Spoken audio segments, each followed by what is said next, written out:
우리 예수님 돌아가신 다음에 피와 물이 그 옆구리에서 나갔습니다. 우리는 피로 구속받고 물로 정화됩니다. 그래서 어떤 우리 학자들은 이렇게 이야기합니다. 출애굽 때 피로 먼저 장자의 죽음으로부터 면함을 받고, 그리고 홍해를 통해 그들이 하나님의 능력을 깨닫고, 출애굽도 피와 물. 그래서 예수님께서 창에서 찔리실 때 그 헐에서 나온 것이 또 피와 물. 그래서 우리에게 필요한 것은 피와 물이다. 의로움과 거룩함, 칭의와 성화. 그래서 우리 예수님께 가면 우리에게는 늘 이것이 예비되어 있다. 오늘도 기쁨으로 그 의물에 가서 그 물을 기르라. 이제 오늘은 우리 예수님께서 장사가 됩니다. 이제 이 장사가 되시는데요. 이제 장례가 치러지게 되죠. 이 기사를 통해 우리가 몰랐던 것을 알게 됩니다. 첫째는 또 다른 제자가 있다는 겁니다. 38절. 아리마대 사람 요셉이 예수의 제자나. 유대인을 두려워하여 의니하더니 숨어있더니 이 일 후에 빌라도로 예수의 시체를 가져가기를 구하며 빌라도가 허락하는지라. 이에 가서 예수의 시체를 가져가니라. 마태복음 27장 57절. 그도 예수의 제자라. 우리 예수님에게는 12명의 제자만 있었던 건 아닙니다. 많은 사람이 있었습니다. 중간에 돌아간 사람이 있지만 여전히 예수님을 따르는 사람들이 많이 있었습니다. 누가복음에 의하면 70명 있었습니다. 승천하신 다음에 다락방에 모여 기도한 사람은 120명이었습니다. 고린도전서에 보면 부활하신 다음에 일제히 500명에게 나타났다고 했습니다. 예수님의 제자들 많았습니다. 또 계층도 다양했습니다. 여성들 가운데 헤롯의 청지기 구사의 아내 요한나, 아주 높은 직위에 있는 남편을 둔 그 아내. 오늘 본문에 나오는 이 아리마대 사람 요셉, 공회원이죠. 71명으로 구성되어 있는 유대 최고의 의결기관입니다. 세 부분으로 되어 있는데요. 종교기족 대제사장이 있습니다. 율법학자들이 있습니다. 주로 바리새인들입니다. 그리고 지방 귀족이 있습니다. 그 지방에서 성공하고 인정받고 칭찬받는 사람. 아리마대 사람 요셉은 누굽니까? 지방 귀족입니다. 우리 예수님께서 지금 말씀하셨죠. 진리에 속한 사람은 내 말을 다 듣는다고요.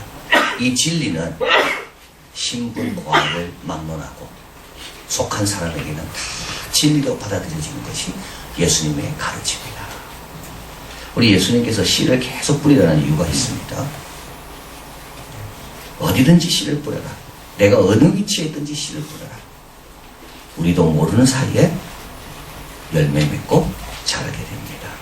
복음은 천하 만국 어디서나 자라게 된다. 그래서 오늘 예수님의 장례를 통하여 깨닫습니다. 우리가 몰랐던 저런 제자들이 다 있구나. 두 번째, 또 우리가 깨닫는 것은 이제 처음부터 보고 있는 자가 있다는 것을 발견하고 놀라게 됩니다. 39절 같이 읽어봅니다. 일찍 예수께 밤이 나왔던 니고데모도 모략과 침향 섞은 것을 100근쯤 가지고 온지라. 요 일찍이라는 말은 예수님 사역의 초창기를 뜻하는 겁니다. 니고데모는 예수님 사역 초창기에 왔습니다. 그리고 마지막에 나오죠. 니고데모가 그날 예수님을 만나고 난 다음에 예수를 믿었나 안 믿었나는 우리는 모릅니다. 그러나 분명한 거 하나는 있습니다. 그는 어떤 사람입니까? 그는 신중한 사람입니다. 그는 그냥 판단하지 않습니다. 그는 잘 살피는 사람입니다. 그래서 7장 요한복음 7장 51절에 보면 그 중에 한 사람 곧 전에 예수께 왔던 니고데모가 저에게 말하되 우리의 율법은 사람의 말을 듣고 그 행한 것을 알기 전에 판결하느냐. 니고데모는 어떤 사람입니까? 이 사람의 말과 행동이 뭔지를 유심히 관찰하죠.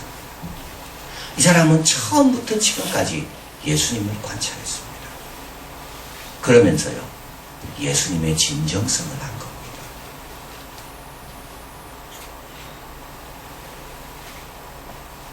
모압 여인 룻이 베들레헴으로 왔습니다. 왜 베들레헴에서 베들레헴 사람들로부터 사랑을 받습니까?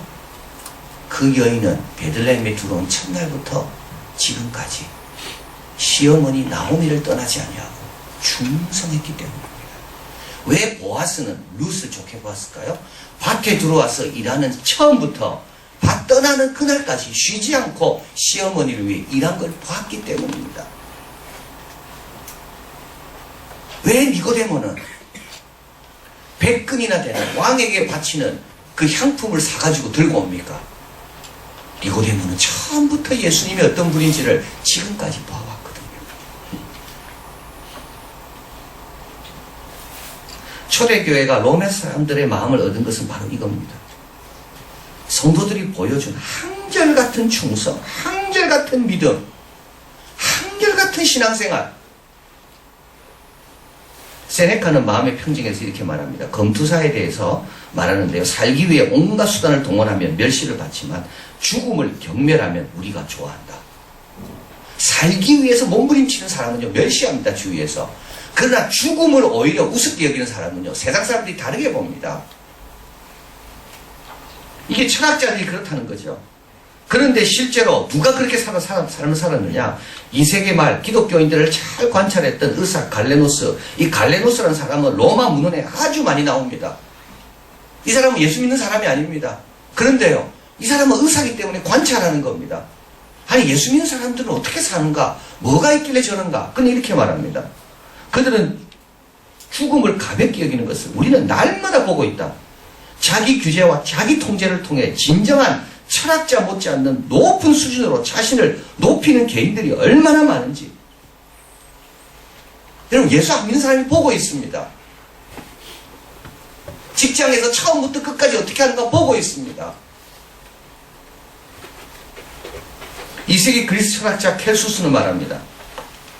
우리 집에서 일하는 저 노예들 교육도 받지 못했는데, 그런데 어떻게 아이들이나 어리석은 자를 대할 때 어떻게 저렇게 말을 잘하는가? 우리 아이들은, 그러니까 귀족의 로마 시민의 아이들은 우리 말에는 귀를 기울이지 않지만 오히려 저 노예 기독교인들의 말에는 귀를 기울인다.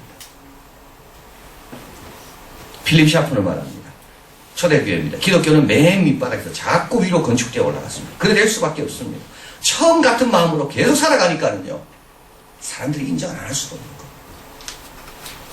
하류계층에서 상류계층을 이룰 사람이 나왔다. 계속 나오는 겁니다. 한 번으로 나오는 게 아닙니다. 주님의 말씀을 따라 주님의 시키는 대로 주님께 순종하면요, 처음부터 끝까지 계속 같아야 되거든요. 그러면 어떻게 됩니까? 상류로 오를 사람들이 계속 나오는 겁니다. 상류로 오른 사람은요, 주님을 배반하지 않습니다. 거기에서 또 처음 같은 마음으로 주님을 계속 섬깁니다. 밑에서 올라오고 위에서 지켜주고. 그래서 어떻게 될까요? 로마 사회가 바뀌는 겁니다. 히브리서 3장 14절 같이 읽어봅니다.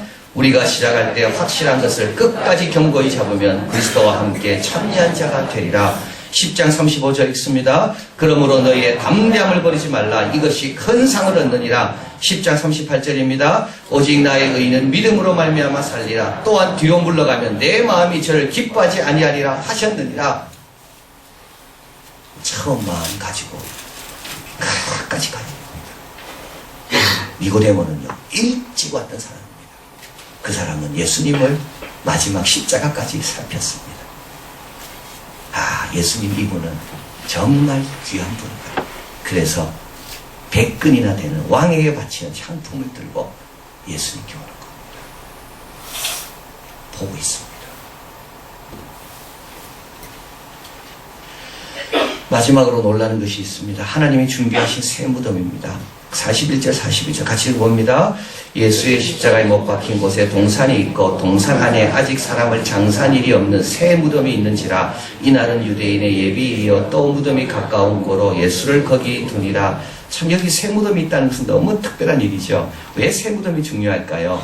우리 예수님은 동정녀에서 잉태되셨습니다. 예수님은 어디에 묻히십니까? 동정 무덤에 묻히십니다. 왜 이게 중요하냐면요, 예수님이 부활했을 때 헷갈리지 않는 겁니다. 그 무덤은 비어 있습니다. 만약에 그 무덤에 다른 시신이 있었다면 우리는 비어 있다는 말을 쓸 수가 없을 겁니다. 헷갈릴 이유가 전혀 없습니다. 그래서 주님은, 하나님은 어떻게 해요? 예수님을 어디에 두시는가 하면 새 무덤에 두십니다. 그런데 여기서 너무나도 중요한 내용이 있습니다. 새 무덤은 어디 있었다고요? 그 근처에 있었다. 만약에 이 무덤의 주인인 아리마대 사람 요셉이, 나는 진짜 운이 없다. 왜 예수님 근처에 내 무덤이 있어가지고 내 무덤이 거기에 쓰임 받아야 되는가? 여러분, 이런 사람 많습니다. 예수님이 나귀 타고 들어가실 때 그 주인에게 말합니다. 주가 쓰시겠다고 하라. 만약에 나귀 주인이요, 왜 내 나귀를 내가 빨리 안 치우고 거기에 둬가지고 예수님한테 내가 참 이렇게 밝혀져서 예수님이 내 나귀 사용하게, 만약 그랬다면 그 사람 돈 못 받습니다. 우리 예수님께서 마지막 만찬을 하는 그 다락방, 그 만약에 주인이요, 예수님이 왔을 때 아니 이미 다 차 있다고 빌려주기 싫어서 그랬다면요, 이 떡은 내 잔이요, 이 떡은 내 살이요, 이 잔은 내 피다, 이 거룩하고 영광스럽고 인류 역사의 특별한 순간을 그 사람은 놓친 겁니다.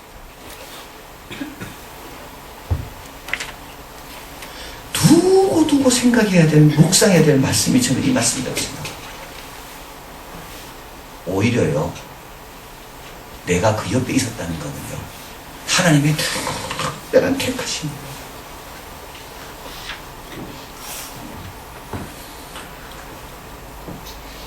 우리 북한 사역도 마찬가지라고 생각됩니다.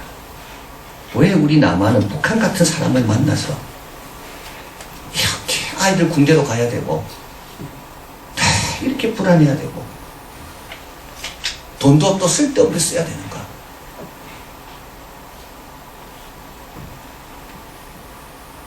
근데 북한만큼, 우리만큼 북한을 잘 섬길 민족이 이 땅에 누가 있습니까?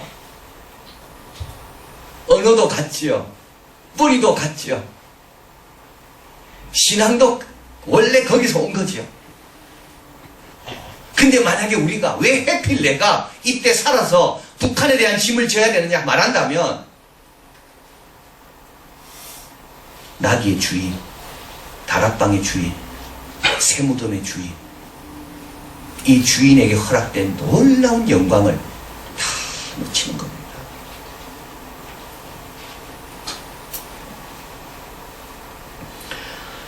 누가복음 23장 50절 51절 같이 한번 읽어봅니다. 공의 회원으로 선하고 의로운 요셉이라는 사람이 있으니 저희 결의와 행사에 같하지 아니한 자라. 그는 유대인의 동네 아리마대 사람이요 하나님 나라를 기다리는 자는. 자, 우리가 어떻게 살아야 됩니까? 하나님 주신 기회를 놓치지 않으려면요, 도망치지 않으려면요, 그러니까 하나님께서 주신 그 모든 섭리로 예배해 놓으신 것이 때가 왔는데 그때 써야 되는데 그때 아깝든지 그때 불편하든지 그때 귀찮든지 그래서 쓰지 않고 도망가지 않으려면 어떤 마음을 살아야 됩니까? 선한 마음을 가져야 됩니다. 선한 마음을 가진 사람은요, 도망치지 않습니다. 그리고요, 하나님 나라를 기다리는 겁니다. 낙이 빌려주고 마가 다락방 그 빌려주는 거는 잠시입니다. 그러나 하나님의 뜻을 행한 거는요, 영원히 남습니다. 새무덤에 예수님이 오래 계시지 않았습니다. 예수님은요 3일밖에 계시지 않았습니다. 그러나 그 무덤은요, 지금도 수많은 순례자들이 그 무덤을 방문하고 있습니다. 우리의 생각을 좀 확 깨야 됩니다. 이 순간이 힘든 게 아니라요, 이 순간 때문에 더 많은 순간이 나에게 영광이 된다고요. 세상도 정욕도 지나갑니다. 그러나 하나님의 뜻을 행한 것은 영원히 남는다 그랬습니다. 이제 우리가 기도할 제목이 그겁니다. 내가 좀 선한 사람이 되게 해주시고 내가 하나님 나라를 기다리는 사람이 되게 해달라고. 그런 사람은요, 기회가 왔을 때 놓치지 않습니다. 하나님이 행하시는 놀라운 일, 그 새무덤, 그 준비하시는 일에 그 사람이 쓰임을 받는 겁니다. 우리 이사야에서 하나님으로 경외하며 그런 놀랄 자를 삼으라고 했습니다. 우리 하나님은 지금도 놀란 일을 하고 계십니다. 우리를 놀라게 하실 일. 그래서 우리가 할 일은 뭐죠? 예수님처럼 부지런히 씨를 뿌리는 겁니다. 놀라도 살아나는 겁니다. 변화가 일어나는 거 없어 보여도 다 나를 시키신 것처럼 우리도 계속 또 씨를 갖고 또 뿌리고 나가는 겁니다. 그리고 진실되게 살아야 됩니다. 진실되게 살아야 됩니다. 신중하고 뭔가를 알고 싶어하는 사람이 보고 있거든요. 그리고 아리마대 사람 요셉처럼 선한 마음을 갖고 그 나라를 구하는 것, 그 나라와 그 일을 항상 먼저 생각합니다. 그 나라는 영원하다 그랬거든요. 그 나라는 쇠가지도 않습니다. 영원한 나라를 생각하면서 늘 깨어있는 삶. 그러면 우리의 수고는 헛되지 않고 더 놀라운 일을 보고 우리 주님께서 하시는 일에 쓰임받는 우리들이 다 될 줄 믿습니다. 기도하겠습니다. 사랑하는 하나님 감사합니다. 우리 예수님 피와 물을 다 쏟으시고 이제 무덤에, 새 무덤에 이제 들어가셨습니다. 그러나 이 사건을 통하여 참 예수님께서 많은 제자들을 갖고 계셨다는 것을 알게 되고 또 예수님을 늘 관찰하고 있었다는 사람이 있었다는 것도 알게 되고 그리고 그 동상 가까이에 무덤을 두신 이유가 바로 예수님을 위해서라는 것도 알게 되었습니다. 이제 저희들 특별 새벽 기도를 마치면서 저희들은 어떻게 살아야 되겠습니까? 늘 선한 마음을 갖고 살게 하시고 세상에 보일 것은 우리가 하나님을 사랑하는 것과 그의 계명을 대로 행하는 것이라는 것만 기억하고 남이 인정해주든 하지 않든 열매가 보이든 보이지 않든 주님이 가셨던 그 길을 묵묵하게 기쁨으로 영광으로 알고 잘 따라가는 우리들이 되게 하여 주시옵소서. 북한을 위해 기도합니다. 북한은 다른 사람이 책임질 것이 아닙니다. 나만이 책임져야 될 것입니다. 언어도 같고 뿌리도 같고 조상도 같고 문화도 같은 문화 가운데 더 오래 있었던 나라입니다. 우리가 북한 때문에 십자가로 생각하지 않게 하시고 오히려 새 무덤을 예수님께 빌려주어서 두고두고 영광을 누린 이 아리마대 요셉처럼 나귀를 예수님께 빌려드려서 두고두고 그 나귀가 성경에 나오게 한 주인처럼 저희들도 우리 인생은 짧지만 우리가 주님께 순종하고 헌신한 것이 영원히 남는가라고 하셨는데 이 십자가 잘 지고 그 땅을 복되게 바꾸고 기도하는 우리 교회, 우리 민족, 우리 자녀들 다 되게 축복하여 주시옵소서. 이제 또 내일은 부활주일입니다. 한 주간 이렇게 주님과 함께 십자가 근처에 머물게 하시니 너무 감사합니다. 하나님, 창이 찔려도 염려하지 않습니다. 그곳에 좋은 것만 나올 것입니다. 주위 사람들의 어려움이 있다 할지라도 나는 염려하지 않습니다. 주님께서 필요 없기 때문에 주시지 않습니다. 염려하지 말고 담대하게 찬양하며 부활의 아침을 잘 기다리게 하시고 부활하신 주님과 함께 늘 승리의 복된 삶을 살아가는 우리들이 다 되게 도와 주시옵소서. 예수 그리스도 이름으로 기도하옵나이다. 아멘.